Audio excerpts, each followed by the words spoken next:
Why are vegetarian diets so effective in preventing and treating diabetes? Maybe it's because of the weight loss. Those eating more plant-based tend to be significantly slimmer, and not just based on looking at a cross-section of the population, but you can do interventional trials and put it to the test. A randomized, controlled, community-based trial of a whole food plant-based diet. The key difference between plant-based nutrition and other approaches to weight loss is that participants were formed to eat the whole food plant-based diet ad libitum, meaning eat as much as you want. No calorie counting, no portion control, just eat.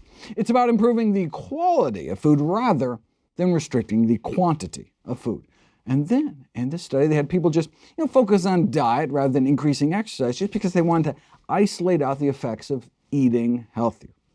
So, what happened? No restrictions on portions. Eat all the healthy foods you want. Here's where they started out. On average, obese at nearly 210 pounds. The average height was about 5'5". 3 months in, they were down about 18 pounds. 6 months in, more like 26 pounds down. But you know how these weight loss trials go. I mean, this wasn't an institutional study where they locked people up and fed them. No meals were provided. They just informed people about the benefits of plant-based eating and encouraged them to do it in their own lives, their own families, and their own homes and communities. And so, typically what you see in these so-called free living studies is that, weight loss at 6 months, but then by a year the weight creeps back, or even worse. But in this study, they're able to maintain that weight loss all year. And of course, their cholesterol got better too, but their claim to fame is that they achieved greater weight loss at 6 and 12 months than any other trial that does not limit calorie intake or mandate regular exercise. That's worth repeating. A whole food plant-based diet achieved the greatest weight loss ever recorded at 6 and 12 months compared to any other such intervention published in the medical literature. Now, obviously, with very low-calorie starvation diets, you can drop people down to any weight. However, these medically supervised liquid diets are obviously just short-term fixes associated with high cost, high attrition rates, and high probability of regaining most of the weight, whereas the whole point of whole food plant-based nutrition is to maximize long-term health and longevity. I mean, even if, for example, low-carb diets were as effective, the point of weight loss is not to fit into a skinnier casket.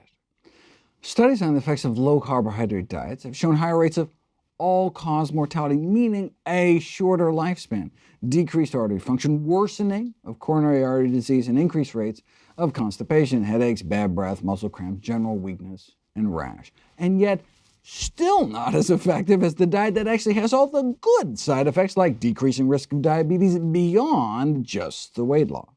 Yes, the lower risk of type 2 diabetes among vegetarians may be explained in part by improved weight status. However, the lower risk also may be explained by higher amounts of ingested dietary fiber and plant protein, the absence of meat and egg-derived protein and heme iron, and a lower intake of saturated fat. Most studies report the lowest risk of type 2 diabetes among those who adhere to strictly plant-based diets.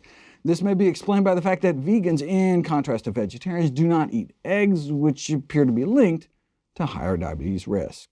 Maybe it's eating lower on the food chain, so you avoid the highest levels of persistent organic pollutants like dioxins, PCBs, DDT, and animal products, which have been implicated as a diabetes risk factor. Maybe it has to do with the gut microbiome. With all that fiber, no surprise that there'd be less disease-causing bugs and more protective gut flora, which can lead to less inflammation throughout the body.